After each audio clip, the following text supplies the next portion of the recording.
En uno de sus pasajes más célebres, el historiador griego Tucídides señaló que hay 3 razones por las que los estados van a la guerra: el miedo, el honor y el interés.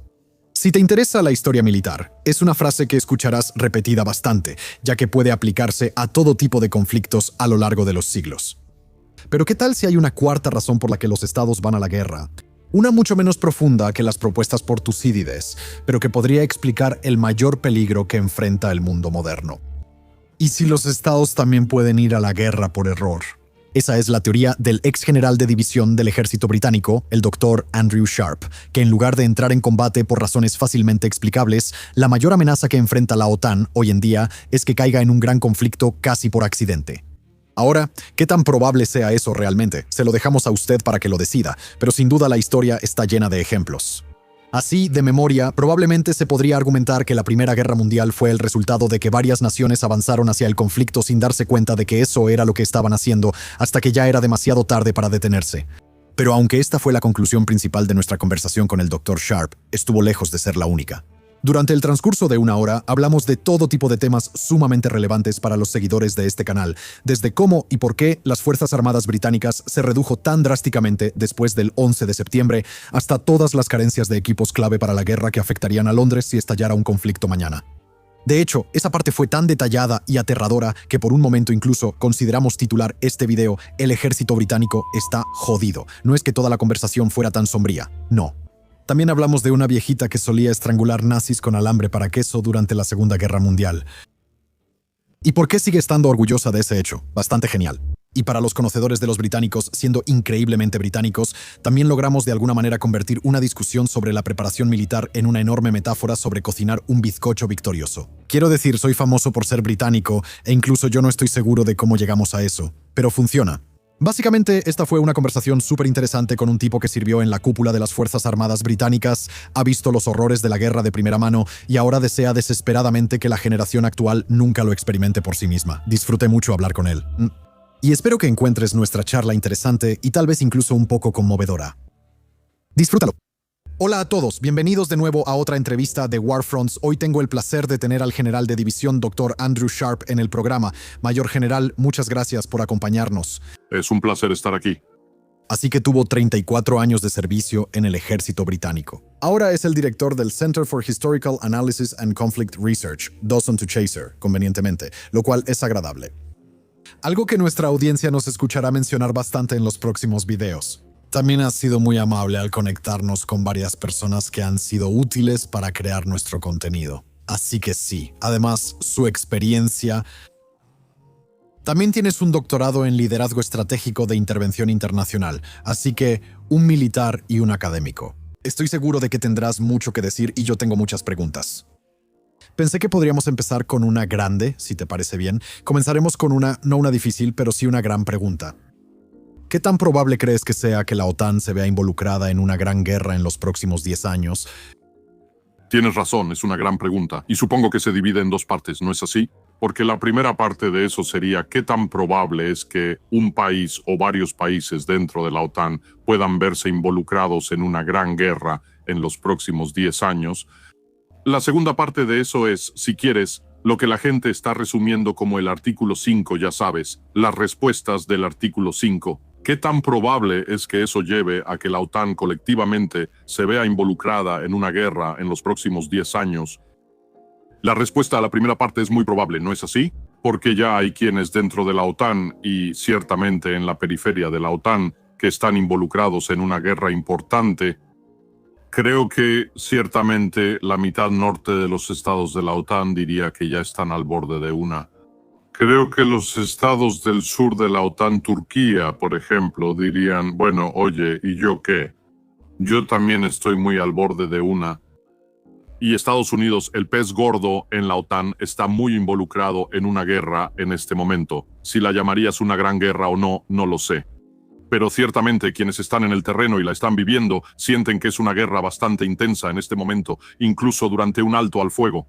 Así que creo que la respuesta corta y trivial a la primera parte es que ya hay varias naciones de la OTAN muy involucradas. Así que la OTAN colectivamente, que creo que es el punto de tu pregunta, la OTAN como entidad diciendo, está bien, este es un momento de artículo 3, artículo 5, se ha cruzado un umbral. Las naciones ahora están bajo ataque y se están defendiendo, artículo 3, y por lo tanto artículo 5, todos estamos en esto juntos y la OTAN está en guerra. Creo que la política y los eventos impredecibles de los últimos 3 o 4 años han hecho que esa sea una pregunta mucho más difícil de responder de lo que habría sido antes. En exactamente las circunstancias en las que ahora nos encontramos, salvo por la guerra en Irán, si la administración de Estados Unidos se estuviera comportando de manera diferente y más predecible. Y ya sea de manera diferente en una forma que es a lo que todos nos hemos acostumbrado y está muy ligado a la seguridad europea y a la seguridad de la OTAN, de una manera que francamente todos habían dado por sentada, contra la cual Trump y su grupo protestan con cierto grado de justificación. O Estados Unidos, no Trump, sino Estados Unidos en general, diciendo que ustedes dan las cosas por sentadas, por lo tanto vamos a retirarnos de nuestro compromiso con la OTAN de alguna manera. Si cualquiera de esas dos circunstancias fuera clara, entonces una respuesta clara a tu pregunta sería mucho más fácil. El problema es que el líder del mundo libre es alguien que, basta con leer su libro, ha prosperado en todo lo que ha hecho al volverse lo más impredecible posible. Los que están en un extremo dicen que es porque el hombre es un lunático incontrolable. Los que están en el otro extremo dirían, por el contrario, que esto es exactamente como él dice que va a comportarse, cómo se comporta y cómo le va tan bien en sus esfuerzos al mantener a la gente descolocada.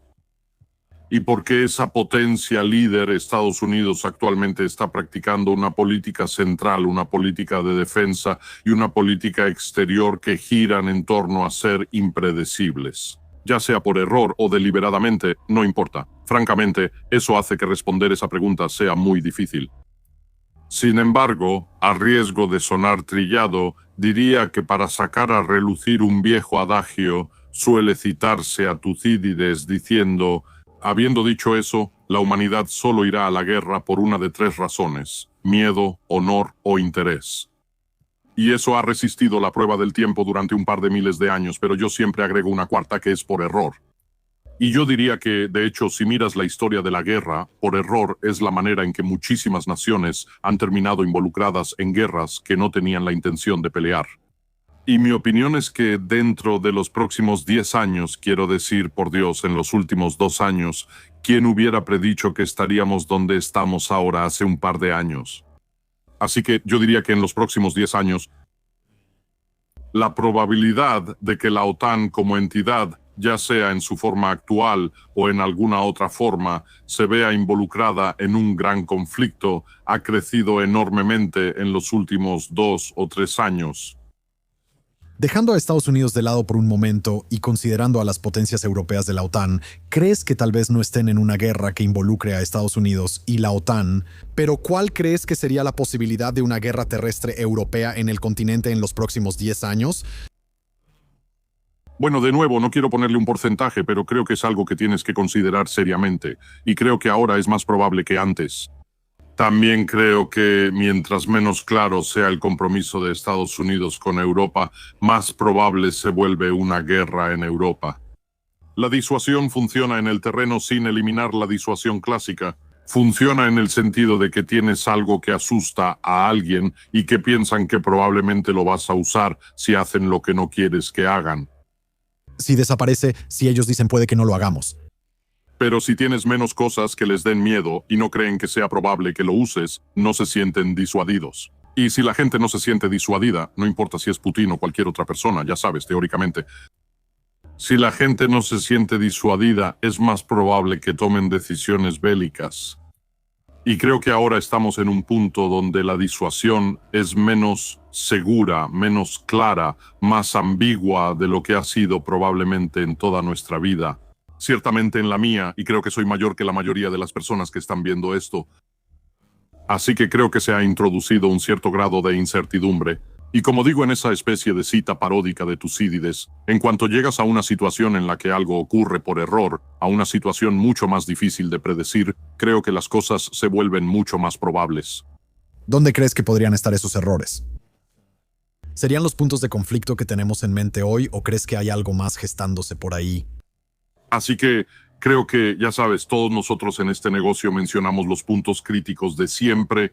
Creo que esos tres estados que odian ser llamados los estados bálticos porque eso los agrupa y todos se ven a sí mismos, con razón, como entidades independientes con su propia identidad, son bastante vulnerables y saben que lo son. Finlandia se siente bastante vulnerable y, en cierto modo, lo es, pero en cierto modo no, porque Rusia ya ha estado ahí antes y salió mal parada. Pero ellos están absolutamente convencidos, si hablas con finlandeses, de que necesitan estar completamente preparados como nación y de hecho ya están mentalmente listos como nación para tomar las armas y enfrentar esto como lo han hecho antes. En Polonia se percibe claramente, he estado allí hace muy poco, somos polacos, así son las cosas, entendemos cómo funciona esto y solo miramos nuestra historia, aquí vamos de nuevo. Así que creo que depende de dónde estés. En la República Checa hacia el norte, creo que hay una franja bastante continua de personas con razón preocupadas, todas ellas por una variedad de razones. Y verás que la iniciativa de Putin ante el Parlamento para obtener justificación para proteger a los ciudadanos rusos, que se convirtió en ley apenas la semana pasada, creo que pone los pelos de punta si estás en Estonia, Letonia o Lituania. Sí. Y definitivamente parece algo equilibrado con el gasto en defensa. Mientras más te acercas a ese posible punto de conflicto, más preocupada está la gente, como Polonia y Finlandia, como mencionaste, obviamente. ¿Algún otro punto de conflicto? ¿Hay algo fuera de Europa que veas como un posible problema? Bueno, creo que Moldavia tiene sus propios problemas, ¿no es así? Hungría es interesante en este momento. No estoy completamente seguro de que la desaparición de Orbán sea un punto de inflexión, como la gente dice, pero sí es un cambio. Y tampoco estoy completamente seguro de que sea un cambio de régimen. Pero definitivamente es un cambio, es momento de algo nuevo. Pero no estoy de acuerdo con quienes dicen que esto es un punto de inflexión en cuanto al auge del nacionalismo moderado, de la derecha moderada en toda Europa, más o menos. Así que no estoy seguro de eso. Pero la salida de escena de Orbán sí ha marcado cierta diferencia en esa dinámica. Y, por supuesto, todo lo que está sucediendo en Medio Oriente en este momento, desde el Mediterráneo central hasta el subcontinente, nos está involucrando a todos. Económicamente al menos, y muchas naciones en términos mucho más concretos que eso. Así que creo que hay una gran franja de inestabilidad, ¿no es así?, a la que debemos prestar atención y que debe preocuparnos. Parece que últimamente hay más puntos potenciales de conflicto todo el tiempo, lo cual es preocupante porque mientras más haya, mayor es la posibilidad de que alguno de ellos estalle. Hablando de Medio Oriente, pasaste mucho tiempo después del 11 de septiembre optimizando o discutiendo en contra de la optimización de los ejércitos hacia la contrainsurgencia. Y creo que eso es algo que los ejércitos lamentan hoy en día. Me pregunto, ¿qué viste en esos años posteriores al 11 de septiembre mientras eso sucedía y por qué? ¿Qué creías que les faltaba a los ejércitos? Creo que, en general, los ejércitos tienen como dos responsabilidades. Una es encargarse del trabajo que les han asignado en ese momento, la tarea inmediata.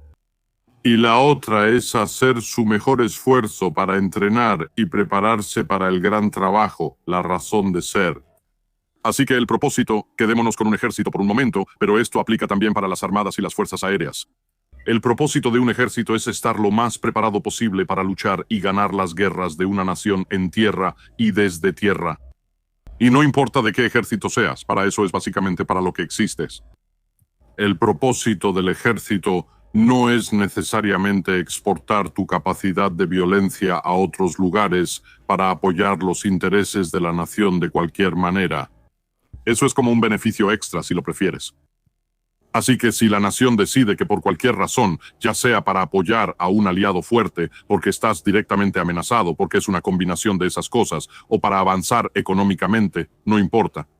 Pero si la nación decide que desea usar su fuerza militar a distancia para tener un efecto, Eso es algo secundario al propósito principal de ese ejército. Y por eso todo ejército debería decir: tengo la capacidad de ir y hacer lo que me estás pidiendo, ministro, presidente, líder, quien sea. Al mismo tiempo, es mi deber como militar mantener nuestra capacidad, nuestra habilidad para proporcionarte lo que necesitas, para cumplir con el primer deber de cualquier gobierno, que es la seguridad de su nación. Y por lo tanto, mi primer deber es cumplir con nuestro propósito principal, que es estar listos para luchar y ganar las guerras de la nación en tierra. Ahora, lo que sucedió durante ese periodo no fue una experiencia exclusivamente británica. Los franceses estaban haciendo lo mismo.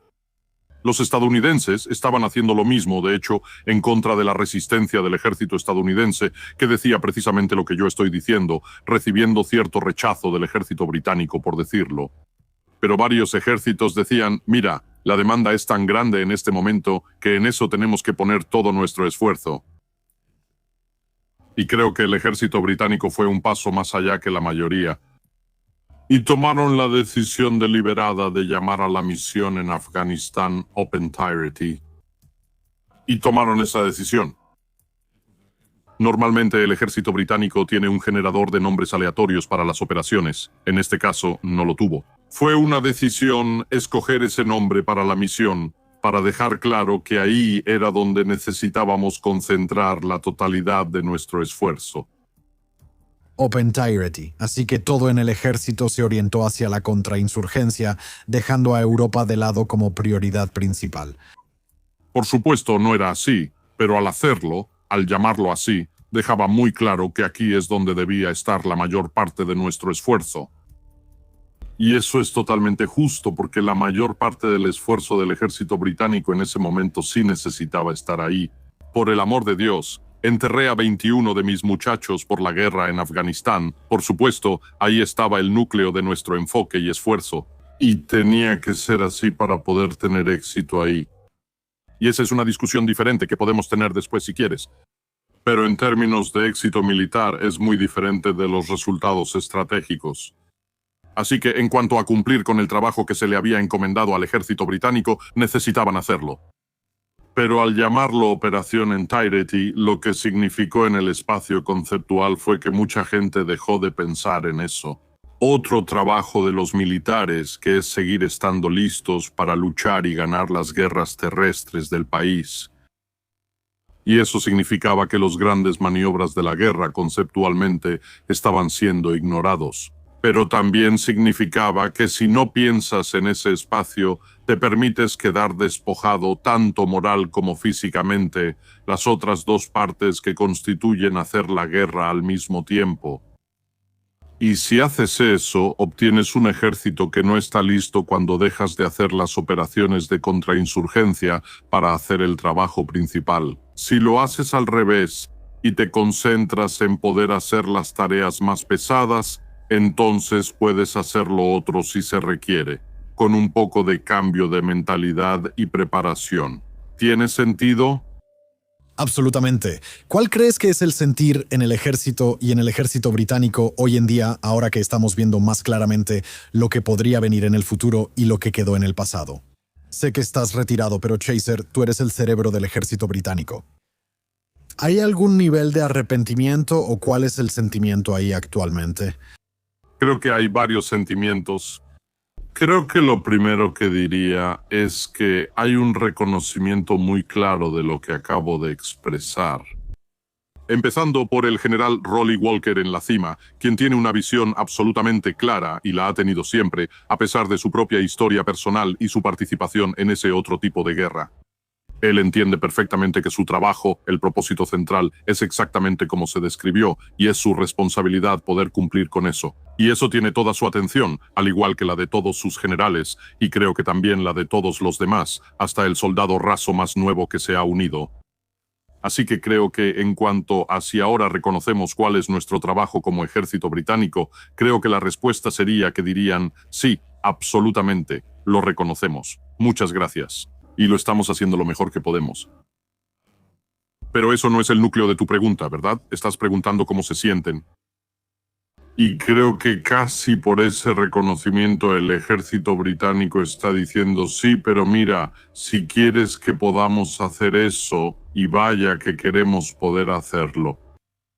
Entonces necesitamos, creo, dos cosas a gran escala. Necesitamos una nación que entienda que ese es nuestro trabajo y que esté preparada para ser parte de eso, sea cual sea la forma que tome.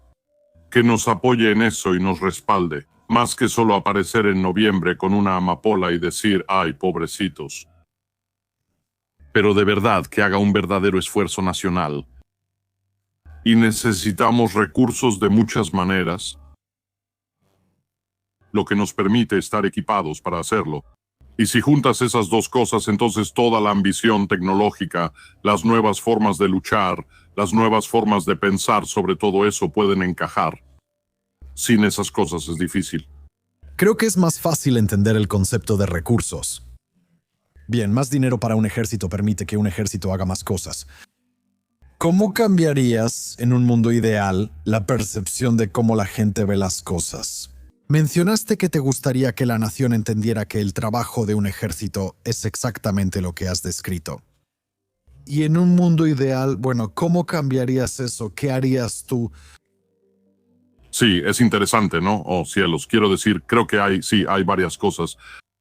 La primera sería, y estoy parafraseando al primer sargento mayor del ejército británico aquí, recuerda los días de Wooden Basset, cuando esos interminables convoyes de coches fúnebres pasaban por ese pueblo en Wiltshire.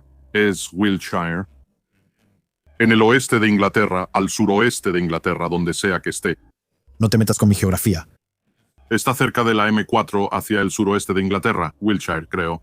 De todos modos, pasaría por Wood y Bassett, y habría multitudes de personas que no tenían absolutamente ninguna conexión con los desafortunados individuos en esos coches fúnebres, mucho menos con el ejército o cualquier otra cosa que se alineaban en las calles por simpatía. Y debido a toda una serie de razones sociales y cambios en el tamaño y la estructura y cambios en el reclutamiento, todo tipo de cosas, el número de personas que tenían un entendimiento de las Fuerzas Armadas, no solo del ejército, sino de lo militar en general en Gran Bretaña, se había reducido considerablemente durante un periodo desde los años 50, 60, 70 y cada vez era menor. A medida que pasaba el tiempo, el ejército se hacía más pequeño, etcétera, etcétera. Y lo que solía decir el sargento mayor del ejército cuando hablaba con audiencias que le daban su apoyo, pero de una manera un poco melancólica, él decía, ustedes no entienden. No quiero su compasión ni tampoco la quieren mis soldados, queremos su empatía, y pensé que esa era una gran frase. Y de hecho yo era el presidente de la Poppy Factory, que es una organización benéfica nacional británica para veteranos, durante un tiempo, y robé su frase sin vergüenza porque creo que es una gran frase. Es una buena vida. Así que creo que, y parte de eso recae en el ejército, ¿no es así? Porque si alguien está mal informado, parte de eso recae en la persona que no se molesta en averiguar, quien recibe la información, y parte de eso recae en quien la proporciona. Así que hacer que la gente entienda mejor la necesidad sin alarmismo, sin asustar a la gente, pero la necesidad es importante. Y hacer que la gente entienda de una manera en la que puedan empatizar en lugar de solo ver a los soldados como víctimas, lo cual es profundamente inútil en muchos sentidos. Eso creo que es el primer paso. Lo es. Es interesante. Siento que desde que comenzó la guerra en Ucrania ha habido una conversación más amplia y ha habido, no estoy seguro si estas encuestas se hacían antes, pero ciertamente me he topado más con ellas sobre la disposición de la gente para servir. Por ejemplo, no puedo recordar, no tengo los datos frente a mí, pero habría una pregunta como, si hubiera una amenaza existencial para tu nación, ¿estarías dispuesto a servir? Y creo, si no me equivoco, que los números son más bajos que nunca. Y solo me pregunto, ¿qué crees que ha cambiado en la sociedad? Porque he pensado mucho en esto, y todas las respuestas que se me ocurren terminan siendo bastante insatisfactorias. Y solo me pregunto si tienes alguna idea de qué ha cambiado en la sociedad. ¿Es solo que hemos tenido un periodo tan largo de paz? ¿O es que eso no resulta satisfactorio? No, no es satisfactorio, pero creo que eso está cerca del meollo de eso. Casi digo problema, pero vaya que tenemos suerte. Quiero decir, somos una generación profundamente bendecida, ¿no crees? Todos nosotros, desde los que ahora tienen 70 años hasta las personas que están naciendo hoy, si Dios quiere que siga siendo así.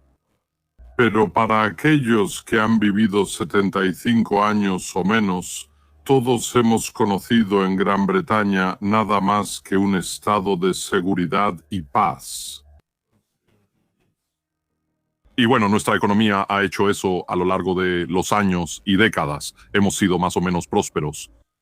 Pero en todo ese periodo de 80 años no hemos estado amenazados físicamente ni de forma existencial. Y eso significa que la mayoría de nosotros, los británicos que estamos vivos actualmente, pero también aplica para gran parte de Europa y también para Estados Unidos. La mayoría de nosotros que vivimos en esos países somos personas que hemos vivido sin ninguna amenaza militar. Y por lo tanto, no es sorprendente que la comprensión de esa amenaza y de las consecuencias de no enfrentarla se haya desvanecido.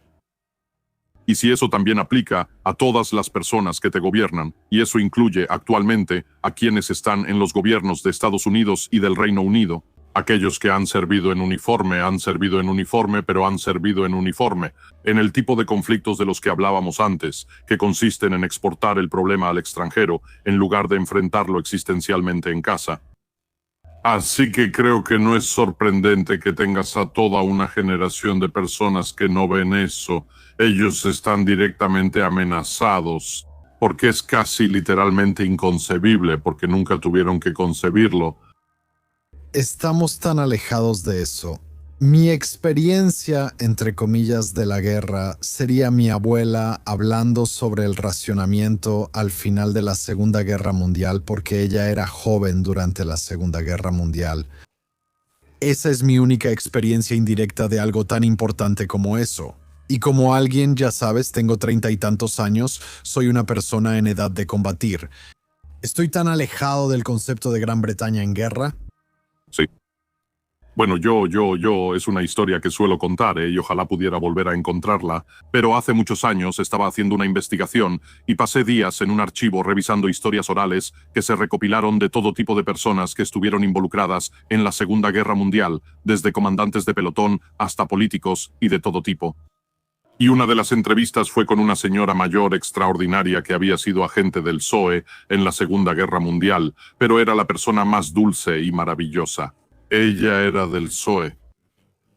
Así, junto a varios movimientos de resistencia, sobre todo la resistencia francesa, pero también en toda Europa, los agentes eran lanzados en paracaídas y hacían cosas extraordinarias.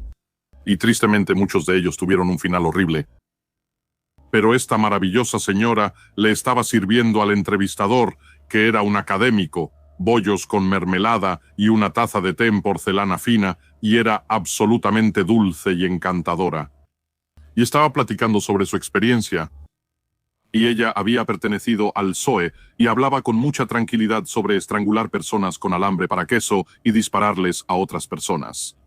Y sin embargo, esta maravillosa y frágil ancianita, tan educada, amable y simpática, ¿quieres otra taza de té, querido?, mientras contaba alguna historia espantosa. Y ella usó el término varias veces. Esta bendita generación, cuando el entrevistador le preguntó si, y lo hacía de una manera un tanto inquisitiva moralmente, ¿cree que lo que hizo valió la pena?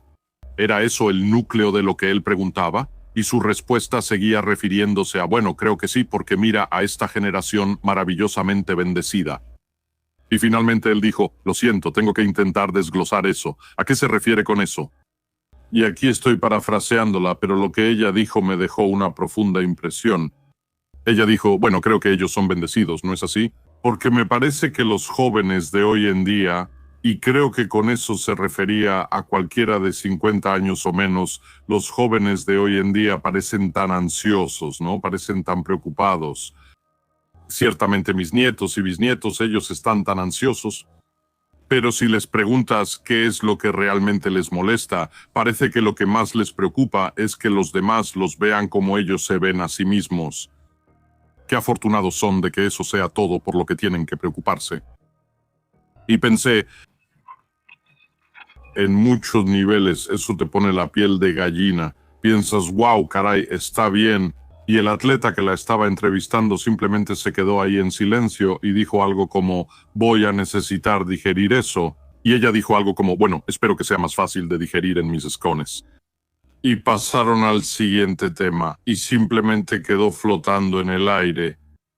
Y creo que el punto de esa divagación es que ahora, tristemente, incluso su maravillosa generación ya se ha ido. Esa comprensión de la diferencia entre lo que consideramos dificultades. Dios mío, mi internet se cayó por media hora. ¿Cómo voy a trabajar? Con dificultades reales. Y el hecho de que, y voy a usar mal la palabra, pero la gente más común, como esa maravillosa señora, que claramente era la más extraordinaria de las personas, pero una persona de lo más común, que de otro modo habría vivido una vida tranquila en Potterington, en lo más profundo del oeste del país, encontró su momento e hizo lo suyo de una manera que ahora es casi inconcebible. Supongo que si llegara el llamado, todas esas personas comunes encontrarán la manera de hacer cosas extraordinarias como siempre lo han hecho. No solo en Gran Bretaña, sino también en Francia, donde crecí, y en Alemania, en Polonia y en todos los demás lugares. Creo que tu pregunta era sobre la disposición.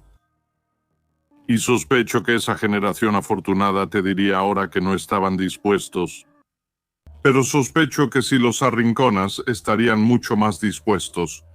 Y la única razón por la que te dicen que no están dispuestos es porque la pregunta que les haces en esa encuesta es literalmente inconcebible para ellos. Porque su experiencia, la experiencia de sus padres y la experiencia de sus abuelos han hecho que sea literalmente una situación inconcebible. Sí, mencionaste antes la idea de cambiar la forma en que la gente se siente acerca del ejército, la empatía en lugar de la simpatía y lograr que la gente entienda para qué sirve el ejército. Creo que hemos visto conflictos en el pasado donde de repente surge la necesidad de defensa nacional y las encuestas están equivocadas porque el gobierno dice, miren, esto está pasando ahora. De repente, una gran cantidad de esfuerzos a través de propaganda o como quieras llamarlo en ese momento, es como, oye, tienes que hacer lo tuyo. Vamos, levántate y ponte en marcha. Y hemos visto, no creo que la gente sea fundamentalmente diferente hoy en día de lo que era hace 100 años, seguimos siendo personas. Y me imagino que tienes razón en que cuando uno está contra la pared, probablemente las encuestas estén equivocadas. Sí, absolutamente. Y si puedo agregar algo como un apéndice a eso, porque vuelve a la pregunta anterior, si los ejércitos han estado cumpliendo con su primer deber en tiempos difíciles, cuando son demasiado reducidos como para poder cumplir con ese primer deber y se concentran en otra cosa, si han estado cumpliendo ese primer deber y preparándose mentalmente e intentándolo, entrenando como si fueran enormes y tuvieran todo lo que pudieran desear. Entonces, de repente, cuando la situación cambia y surge la necesidad, esos ejércitos se vuelven mucho más listos, mucho más preparados, mucho más capaces de absorber ese flujo de personas dispuestas a dar un paso al frente que aquellos que no han cumplido con ese primer deber y se han concentrado completamente en el segundo deber. Y mi discusión con el ejército en ese momento, y yo estaba en él en ese entonces y no me hice popular por eso, mi discusión con el ejército en ese momento era: seguramente pueden ver que algún día podríamos encontrarnos en una posición donde se nos requiera cumplir con el primer deber, y de todos modos, ese es nuestro propósito. Y por lo tanto, ahí es donde necesitamos pensar en simulaciones de guerra, en doctrina, en adquisiciones, en la planificación de contingencia, en todas esas cosas. Y la respuesta fue: mira, genial, amigo. Sí, lo entiendo, pero lo que tienes que entender es que esto es tan absorbente que necesita absorberlo todo. Y yo también lo entendí, pero aún así me irritaba. En una situación militar así, ¿son los políticos quienes toman las decisiones sobre dónde pone su atención el ejército o es más bien la alta jerarquía militar? Es una combinación. La respuesta simple a tu pregunta ¿es el ejército quien toma las decisiones por sí mismo? Por supuesto que sí. Y cualquier funcionario público o político te dará esa respuesta, y con razón. Pero por supuesto, ninguna decisión de los altos mandos militares se toma sin un contexto. Y si tu contexto es, por ejemplo, Irlanda del Norte, que de una manera diferente era precisamente el conjunto de circunstancias que estamos describiendo, pero en un contexto distinto. Así que Irlanda del Norte era una operación que el ejército británico no podía permitirse perder de ninguna manera, y que la nación tampoco podía permitirse perder de ninguna manera.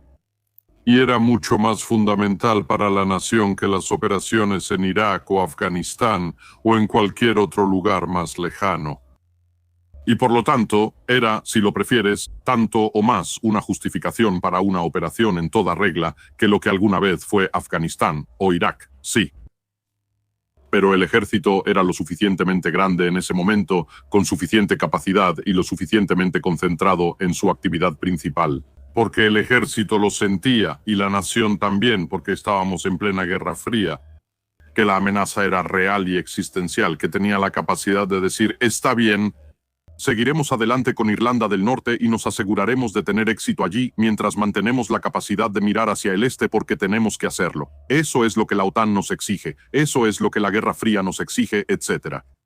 Si el contexto es tal que tus recursos son tales que el liderazgo militar siente que se enfrenta a una disyuntiva, entonces depende de ellos tomar la decisión. Pero tomen esa decisión mientras, en mi opinión, vuelvan con firmeza ante el político y el funcionario y díganles, hemos tomado esta decisión. Pero queremos dejarlo asentado contigo, porque tú debes asumir la responsabilidad de esto, porque tú estás proporcionando el contexto en el que tomamos la decisión. Sí, hice una pregunta porque en mi mente pensaría que el ejército tendría un contexto más amplio.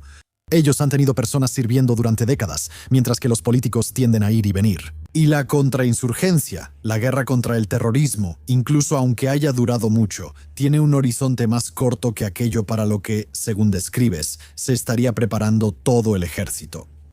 Y sí, simplemente es de donde parecía venir ese cortoplacismo. Simplemente me sorprende que recibieras tanta resistencia del propio ejército ante la idea de que el ejército actuara como tal. Así que, sí, no quiero darme importancia ni sugerir que era una voz en el desierto. Creo que la resistencia no era porque fueras la única persona con esa opinión. La resistencia era, sí, está bien, Powell, todos entendemos eso. Ya lo entendimos. Muchas gracias por tu opinión. No estás ayudando porque todos entendemos eso, pero hay que hacer lo que se necesita cuando las circunstancias lo exigen, y estas son las necesidades. Así que súmate y alinéate. A lo que mi respuesta es, estaré completamente alineado con el plan porque comparto totalmente tu opinión de que esto es algo en lo que debemos tener éxito táctica y operativamente. Es responsabilidad de otra persona asegurarse de que sea un éxito estratégico, pero en lo táctico y operativo, cuando tengamos éxito, estoy contigo. Sin embargo, me gustaría que te hicieras un poco de espacio, si no te importa, para que pienses en las otras cosas. Mencionaste antes los recursos. Y me pregunto, ¿qué piensas ahora, después de todo lo que ha pasado y el cambio de dirección que tomó el ejército? ¿Cuál crees que es la parte más débil del ejército ahora? ¿Tiene que ver con el personal? ¿Tiene que ver con el equipo de combate? ¿Dónde dirías que está ese punto débil? Yo diría que en todas partes. Y sé que no es una respuesta útil, pero así es. El viejo máxima. Entonces, para decirlo de otra manera, si el ejército británico fuera a la guerra hoy, ¿qué crees que sería lo primero que fallaría? ¿Dónde crees que estaría el primer punto de falla? No estoy seguro, porque de nuevo, y no estoy evitando la pregunta. Así que el ejército tiene cosas. Le falta mucha artillería, especialmente artillería de tubo de 155 milímetros, porque casi todo eso se lo ha dado al ejército ucraniano.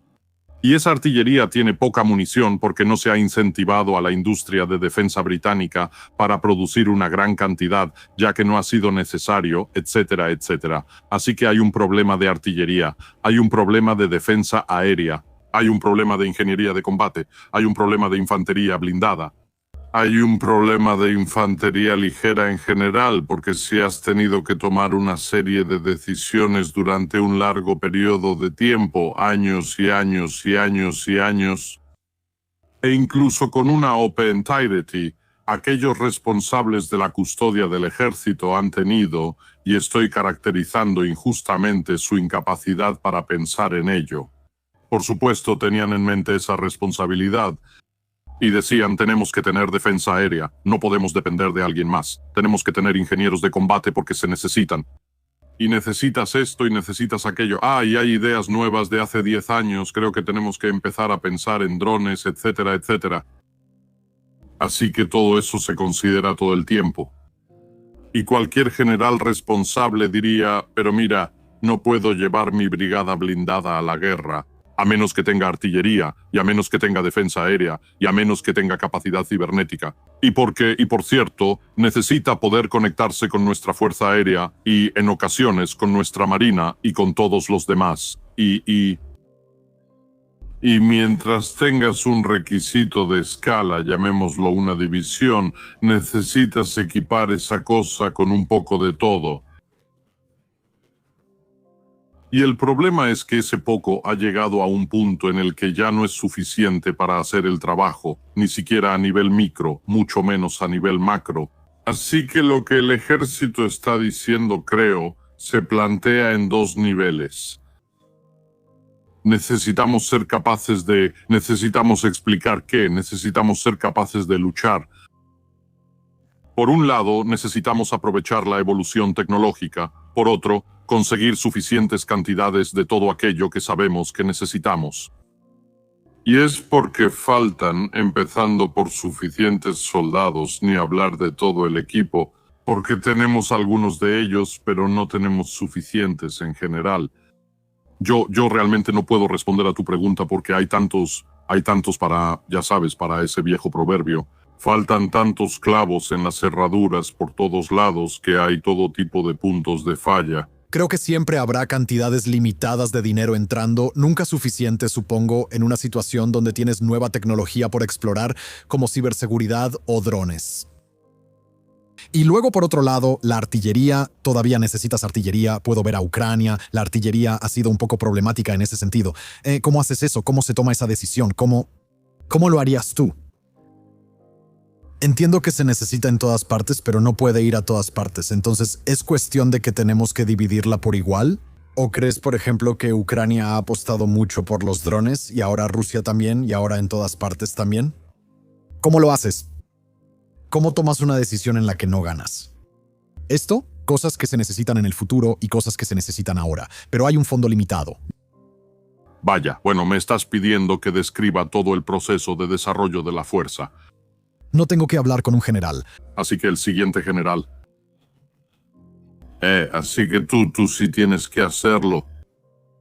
Haces un montón en términos simples, haces un montón de análisis que revisan toda tu experiencia, empezando con espadas y escudos y avanzando hasta donde estás ahora, y exploras la naturaleza clausewitziana que nunca cambia, y el carácter clausewitziano que cambia todo el tiempo, y luego lees a Sir Michael Howard y decides que necesitas hacer la mejor estimación posible, pero sabiendo que esa estimación va a ser errónea y todo eso. Y tienes una dirección de prospectiva, lo que sea que eso signifique, en tu cuartel general que hace juegos de guerra y examina el contexto y examina la tecnología y observa todo lo que tienes. Tienes investigación y desarrollo, que se llama de muchas formas diferentes, en todo tipo de ejércitos diferentes. Observas los contextos actuales en las guerras actuales y haces tu mejor suposición sobre cómo será probablemente lo siguiente. Guiado por el hecho, siguiendo a Michael Howard, de que vas a estar equivocado. Y por lo tanto, necesitas incorporar la flexibilidad que puedas, cualquier flexibilidad que puedas para adaptarte, y flexibilidad mental para estar listo para ajustarte cuando descubras a qué te estás enfrentando realmente. Y sabes, si usas Ucrania como ejemplo, creo que si eres superficial en tu análisis de Ucrania, dirías que la próxima guerra claramente se tratará de drones.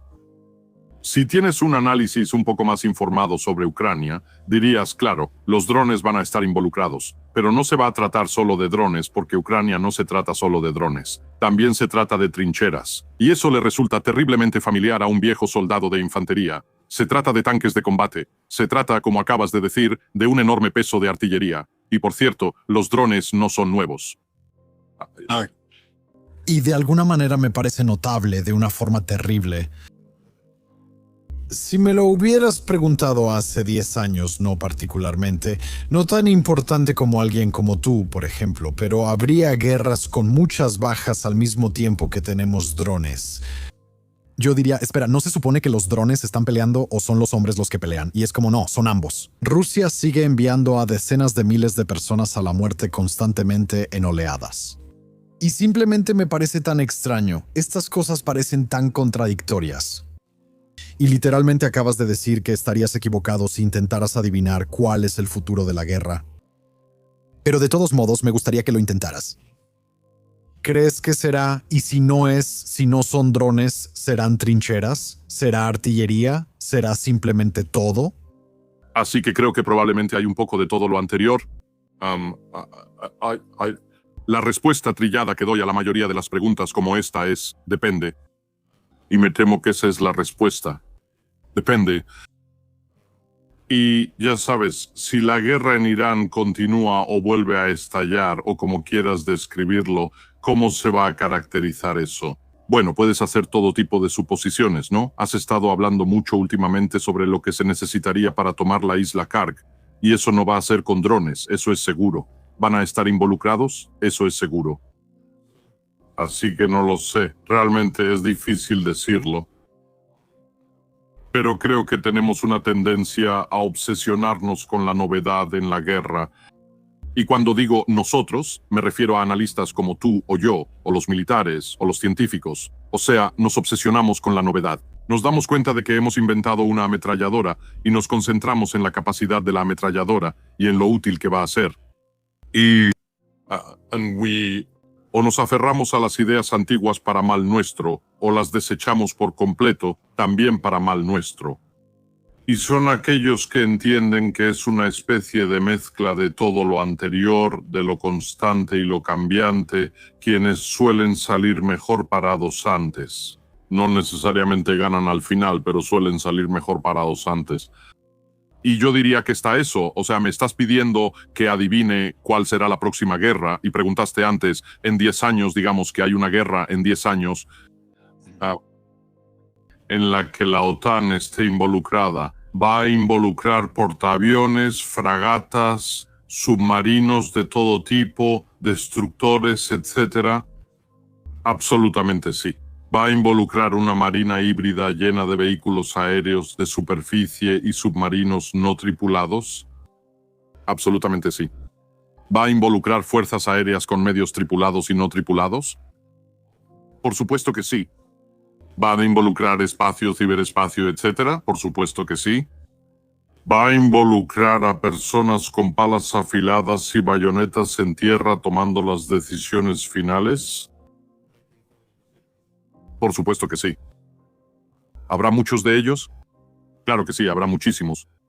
¿Incluirá tanques de batalla principales, artillería y, por supuesto, drones? Absolutamente. ¿Y ciberespacio, interconectividad e inteligencia artificial? Absolutamente. Pero ¿cómo será la receta? La verdad es que no tengo ni idea, si soy sincero. Creo que hay un eco. Siento que, ya sabes, empezamos esta entrevista hablando de que la contrainsurgencia asumió el trabajo, siendo el trabajo del ejército en lugar de su papel tradicional.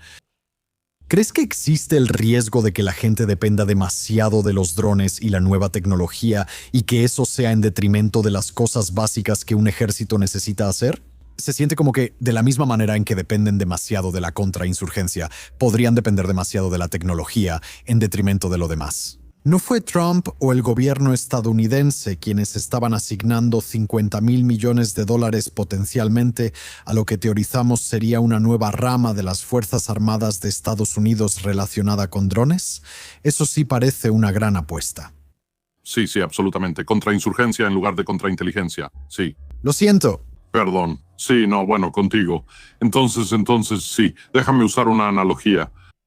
Si tu cocina está bastante vacía y lo que haces es decir, cada vez que voy a comer, voy a ir al supermercado y comprar los ingredientes que necesito porque no sé qué se me va a antojar. Entonces, primero, la vida va a empezar a volverse cara. Pero, segundo, vas a ir al supermercado o al mercado local o vas a comprar un montón de ingredientes, algunos de los cuales vas a usar y otros no, para hacer algo específico. Y luego, a menos que pienses que vas a seguir comiendo exactamente lo mismo día tras día, te vas a hartar bastante. Vas a tener que decir, bueno, mañana o pasado mañana o la próxima vez que comamos, vamos a ir al supermercado y comprar algo nuevo otra vez. Obviamente esa es una manera insostenible de hacer las cosas. Pero esa es, a menudo, la manera en que las circunstancias difíciles obligan a los ejércitos a adquirir equipo. Y por cierto, no se trata de qué vamos a cenar esta noche, sino de qué creemos que nos gustaría comer dentro de 10 años, así que vamos y compramos el equipo para eso. Vamos a comprar la harina y los huevos para eso ahora. Una cocina bien equipada es aquella en la que tienes tu harina, tus huevos, tu mantequilla, tu sal, tu pimienta y un montón de ingredientes básicos que respaldan cualquier cosa que creas que vas a cocinar o a hornear. Pero luego, cuando decides que vas a preparar un bizcocho Victoria y una cena con carne al horno, puedes salir y comprar lo específico para hacerlo sin tener que comprar todos esos ingredientes básicos también.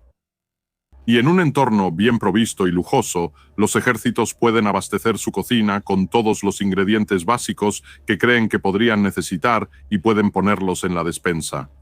Y si se vencen, pueden tirarlos o dárselos a alguien que los necesite más que ellos y comprar cosas nuevas y luego concentrarse en comprar lo que necesitan cuando lo necesitan. Si no tienes nada de dinero, entonces solo vas y compras lo que puedes pagar cuando tienes hambre, y eso es problemático. Sí, hablamos mucho en la última parte de esta entrevista sobre las preocupaciones acerca del futuro de la guerra, cómo será, lo impredecible que es. Aparte de la preparación, ¿hay algo que te preocupe sobre el futuro de la guerra, además de la tecnología, la preparación del ejército? ¿Hay algo que te llame especialmente la atención? Bueno, creo que está en el núcleo de todo lo que hemos estado hablando, y sospecho que aquellos de nosotros que hemos tenido la mala suerte de ver lo que realmente hace la guerra, eso como que se queda ahí. Se queda en la mente, más bien. Volviendo a la generación afortunada, en realidad casi todo lo que hemos hablado en los últimos 45 minutos, una hora más o menos. Creo que lo que más me preocupa es que va a ser un shock para la gente cuando la guerra llegue a casa, literalmente.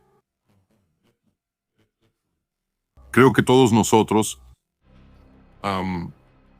empezando donde estás en Europa del Este y yendo hasta la costa oeste de América, todos nosotros podríamos recibir, espero que no sea así, pero podríamos recibir una llamada de atención muy desagradable sobre cuáles son todas las consecuencias de la guerra. Y eso me preocupa mucho más que si los militares en sus diferentes ramas van a poder manejar las tareas que se les asignen. Porque francamente todos los que llevan uniforme,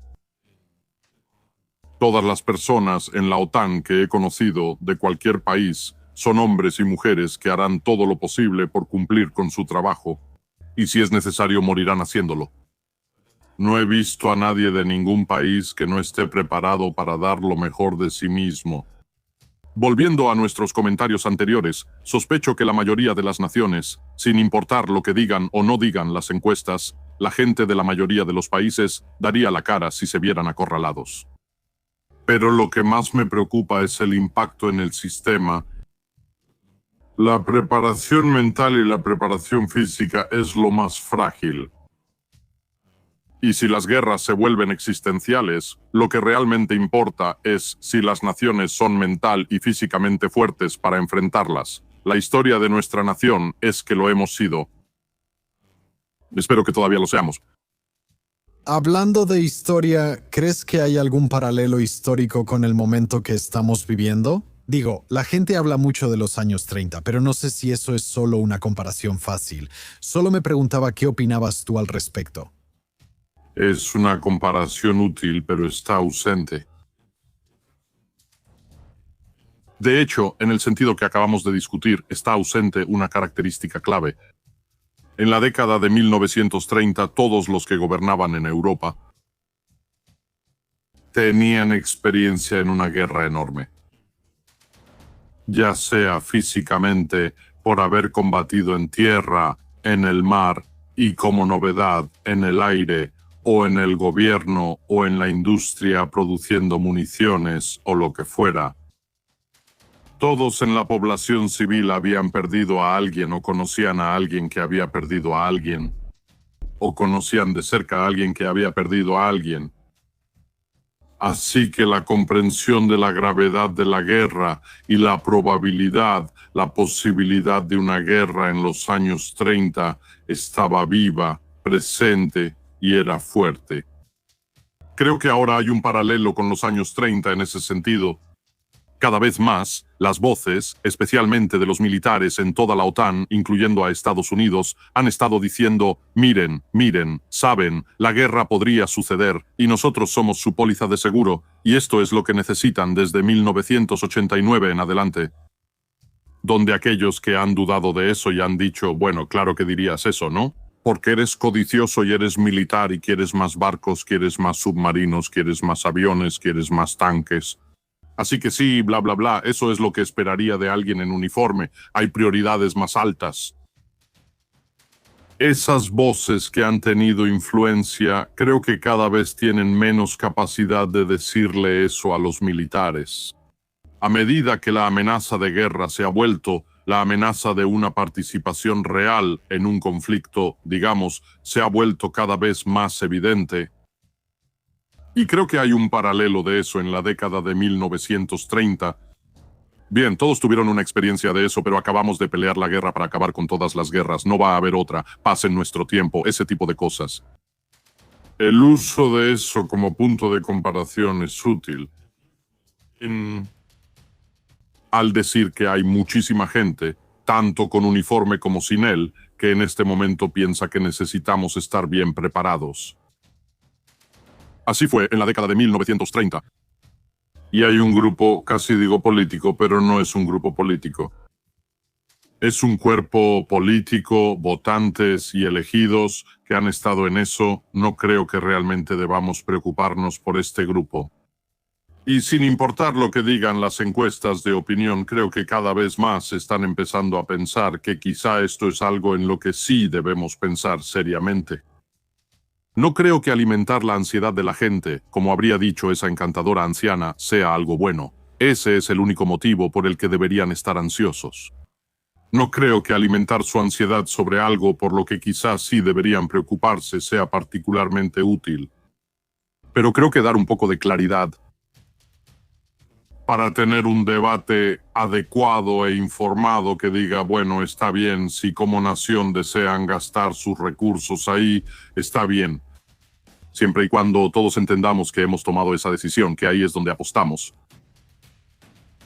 Sin eso creo que es un poco más problemático. Así que no estoy seguro de que haya, ya sabes, la historia no se repite, como dijo Mark, rima, como dijo Mark Twain. Así que encontrar las cosas que tienen similitud es útil. Encontrar cosas y decir que es exactamente igual no es tan útil. Justin, hay muchos paralelismos. General, muchas gracias. Le he quitado 1 hora de su tiempo. No esperaba que tomara tanto y ha sido un placer hablar con usted, así que muchas gracias. No te preocupes, Simón, cuando quieras con gusto. Perfecto, muchas gracias de verdad.